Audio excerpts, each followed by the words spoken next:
Hello, Assalamualaikum dan salam sejahtera. Al-Farabi Sharif dari Ultra Affiliate. Dalam video ni saya nak ceritakan lebih tentang page builder, macam mana nak menggunakan page builder untuk kita buat squeeze page, untuk kita buat opt-in page, dan macam mana kita nak connect, nak integrate dengan kita punya autoresponder. So page builder dia ada banyak sangat option untuk anda buat page builder. Ada macam-macam, contohnya profit builder, insta builder, Elementor, dan saya punya favorite, saya guna Thrive Themes. Okay, Thrive Content Builder. So saya dah guna yang berbayar pun saya dah cuba, contohnya Lead Pages, saya dah guna Insta Page, dah guna Optimize Press. Semua ni yang famous dan berbayar lah, dan saya dah guna semuanya. Tapi yang paling saya suka sekarang ni adalah Thrive Themes. Okay, so kalau anda pergi dekat website Thrive Themes,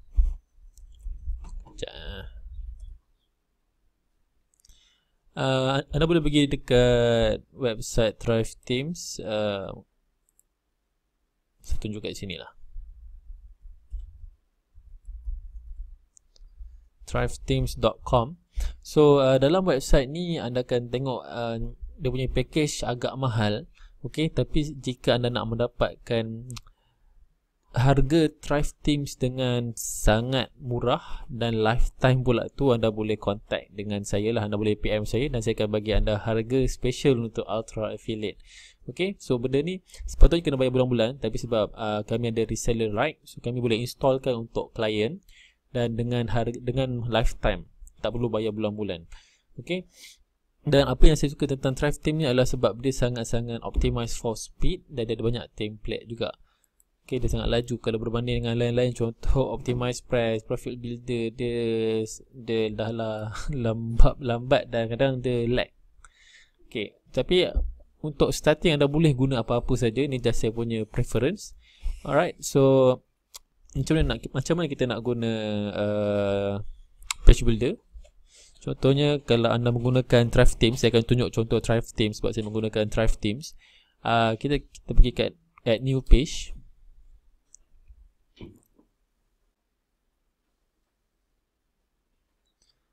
Selepas tekan add new page, okay, contoh sini pun ada DV Builder, tapi saya tak guna DV Builder. Contoh selepas add new page, anda letaklah title anda sendiri. Okay, kita kena letak title dulu. Contohnya adalah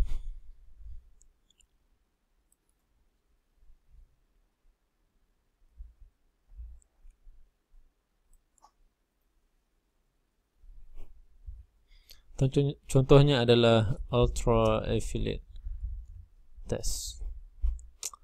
Alright, lepas tu kita publish.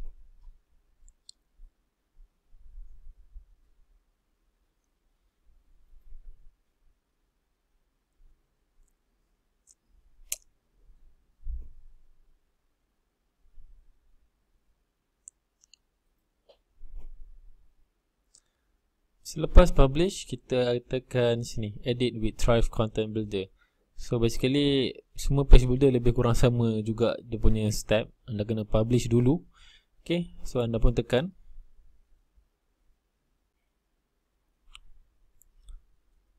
Okay, so dia akan loading untuk sementara waktu. Kemudian lepas dia dah habis loading, so terpulang kepada anda nak start from zero ataupun from a template lah. Kalau saya suka guna daripada template yang dia memang ada, dan dia ada banyak template yang best.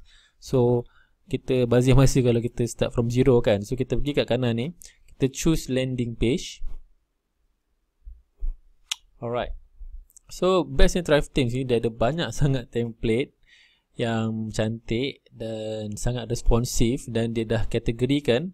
Okay, filter by tag, nak page yang jenis apa, thank you page ke, sales page ke, video ke, lead generation ke, first step, two step. Okay, contohnya kalau kita nak buat squeeze page, dia dipanggil lead generation sebab kita nak masukkan lead kan. So dia buat lead generation. So kita letak lead generation. So kalau lead generation, dia ada dua versi. Satu first step, yang kedua two step.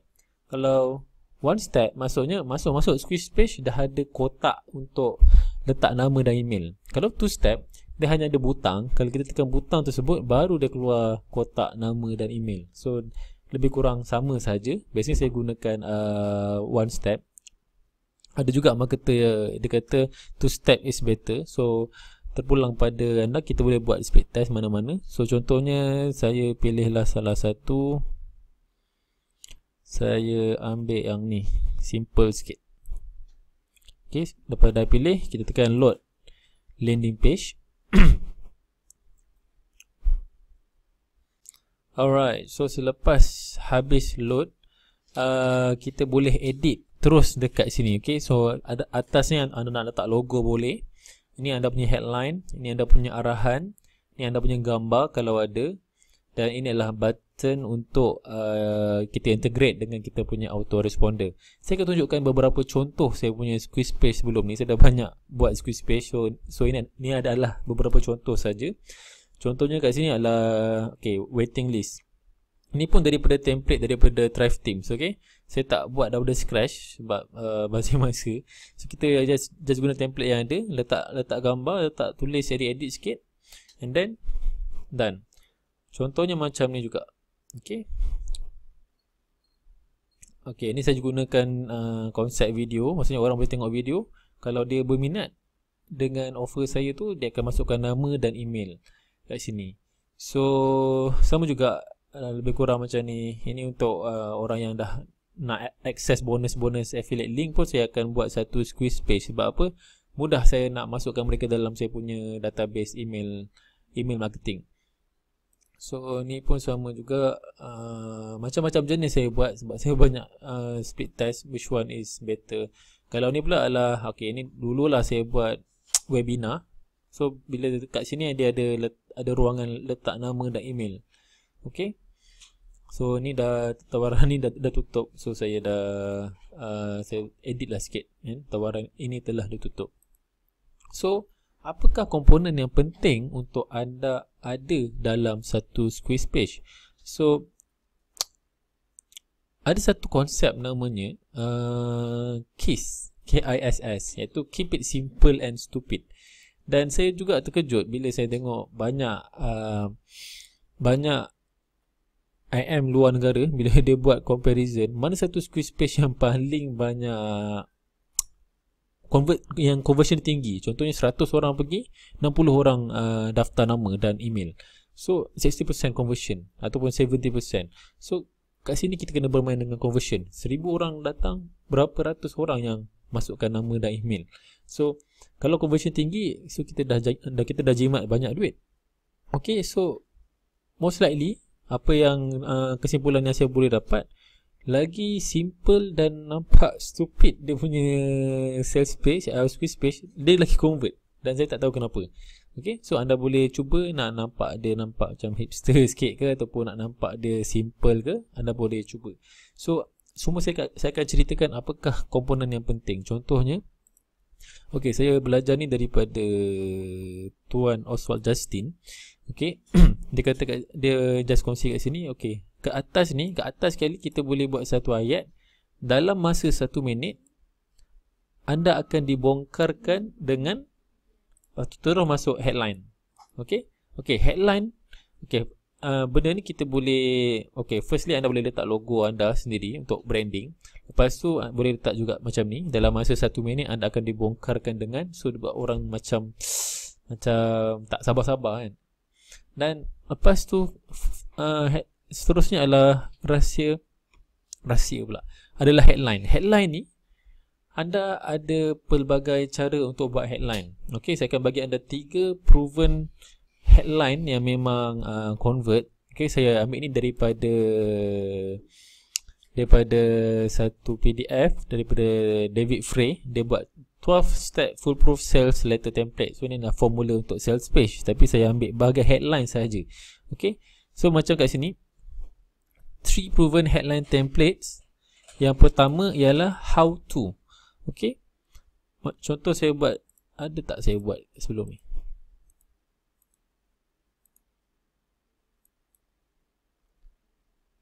Contoh pernah saya buat ni, bagaimana lebih kurang sama lah kan. Bagaimana meletakkan produk anda di first page Google dan gandakan jualan tanpa keluar duit iklan 1 sen pun. So itu adalah headline jenis pertama, iaitu jenis how to. Sebab people love to know how to do things to get attention, combine how to with a powerful benefit. Okay, macam mana dengan buat benda ni anda dapat benda ni. So itulah satu jenis iklan, satu jenis cara headline, bukan iklan. Okay, yang kedua adalah secrets of reveal. Maksudnya, okay, yang pertama proven headline. Yang pertama ialah jenis bagaimana bla bla bla plus benefit. Yang kedua pula ialah jenis rahsia bla bla bla dibongkarkan ataupun terbongkar. Sebab apa? Sebab orang suka dengan rahsia. Dia just nak tahu, people are curious. Okay, so orang nak tahu apakah rahsia tersebut. Dan dia kat sini, it is exciting to discover secrets. So anda boleh buat sini secrets of bla bla bla reveal. Okay, rahsia saya jana income 4 angka dalam 8 hari terbongkar. Contoh saya buat sebelum ni adalah rahsia cara buat duit USD secara pasif dengan YouTube. Okay, lepas tu lepas tu yang ketiga adalah jenis warning, don't even think of until you bla bla bla. So contohnya amaran. Okay, yang ketiga kita boleh buat jenis awas ataupun amaran. Jangan fikir nak mula bisnes online jika selagi anda tak ada benda ni. Lepas tu kita explain apakah benda tu kan. Ataupun jangan fikir nak buat Facebook ad sebelum anda tahu rahsia ni. So kita boleh guna pelbagai cara untuk buat headline yang membuatkan orang berminat.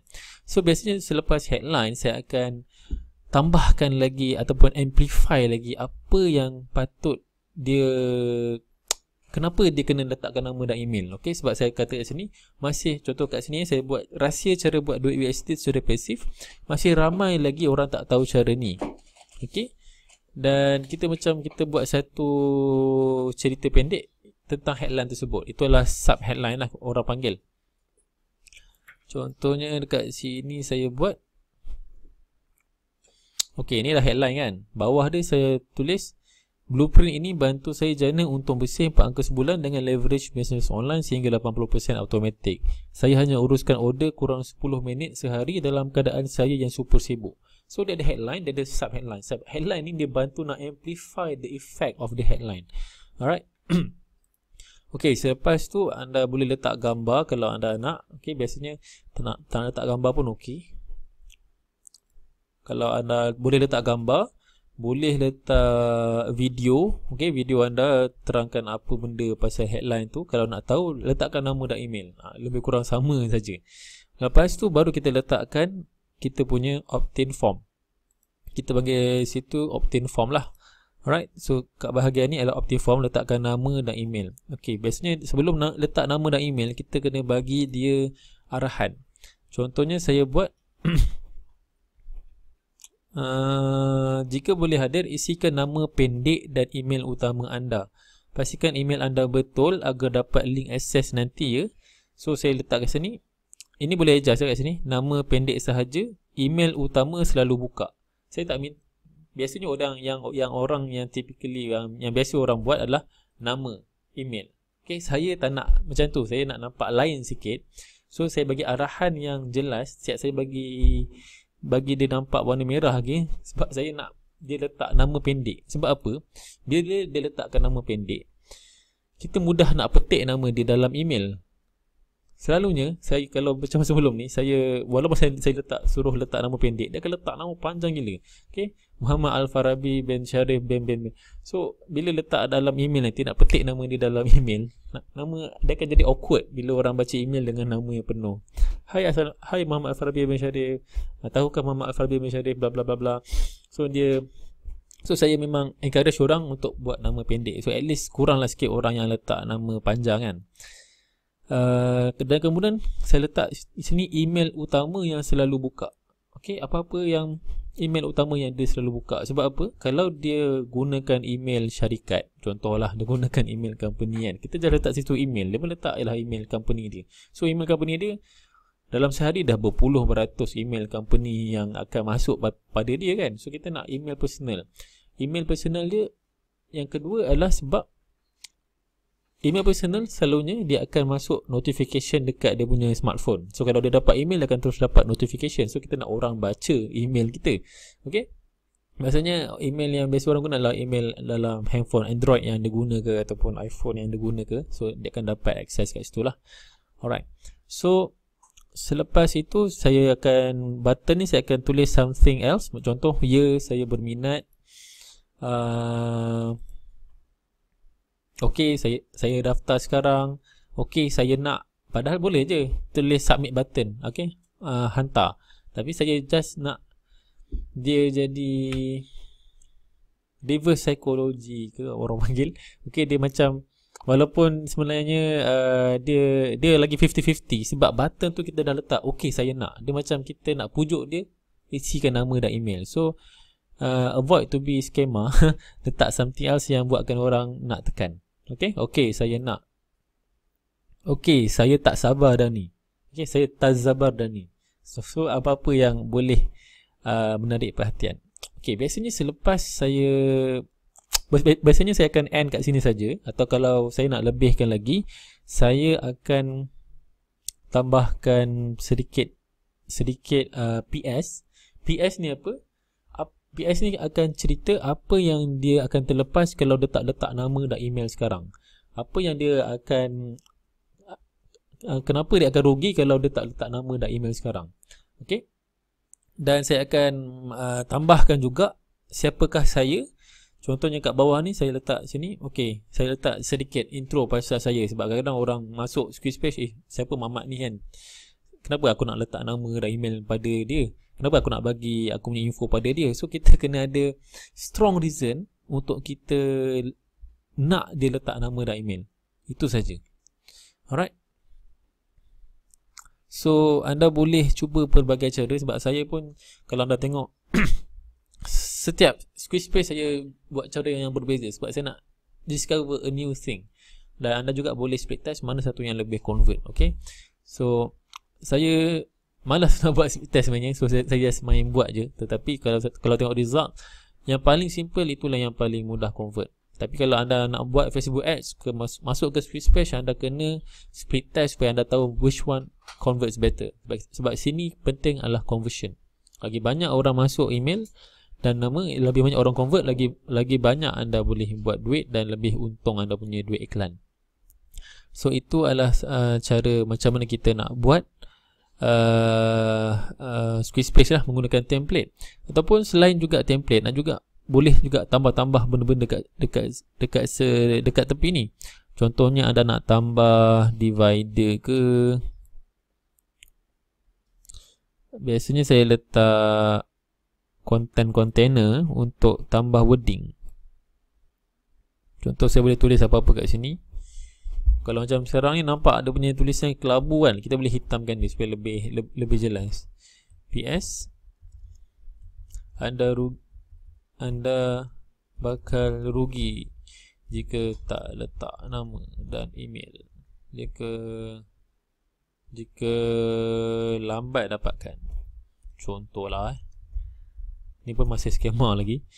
Alright, saya boldkan dia. Boleh juga anda boleh letak apa-apa. Contoh saya letak box. Okay, box testimoni pun okey. Sebab mungkin anda punya Squarespace sudah ada testimoni kan. So kita boleh letak testimoni jenis macam ni. Anda boleh edit lah semua. Gambar boleh edit. Boleh edit sini. Sebab tu saya suka Thrive Team sebenarnya. Dia sangat nampak cantik, elegan dan professional. Alright. Boleh letak komen juga, komen Facebook. Nanti dia boleh komen kat bawah. Itu kalau anda nak letak komen lah. Biasa saya tak letak. Nak letak video boleh. Okay. Nak letak countdown timer boleh, nak letak apa-apa lagi boleh, terpulang pada anda. Okay, kalau anda tanya saya suka keep it simple and stupid. Ataupun anda boleh cuba macam-macam. Alright. Okay, itu saja untuk page builder. Okay, saya terlupa satu benda, iaitu macam mana kita nak integrate dengan autoresponder kan. Itu yang penting. Iaitu kat sini kita klik kat sini. Klik kat opting form. So kalau anda gunakan page builder yang lain pun lebih kurang sama saja. So contoh kat sini connect with service. Biasanya page builder akan letak satu option di mana kita boleh letak satu HTML code. Dia adalah code. So code ni anda jangan risau, anda tak perlu power bahagian coding pun, anda just kena copy paste je code tu. Copy paste code yang ada pada autoresponder, paste kat sini.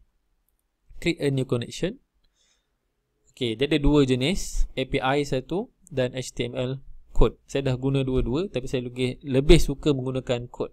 Sebab kalau API, saya tak dapat notification daripada get response yang ada orang subscribe saya punya. Kalau saya guna HTML code daripada get response, saya guna get response autoresponder. Kalau saya guna HTML code, saya akan dapat notification. So saya lagi suka guna HTML code. So saya pilih HTML code. Go to the next step. Copy paste daripada autoresponder, which is dalam video seterusnya saya akan tunjuk macam mana kita nak dapatkan kod tersebut, dan kita paste kat sini. Lepas tu kita generate field dan kita boleh edit nanti. Saya akan tunjuk dalam video seterusnya. Just saya nak cover bahagian page builder dahulu. Okay. Selepas dah ada semua ni, siaplah anda punya squeeze page. Alright. Jumpa anda dalam video seterusnya.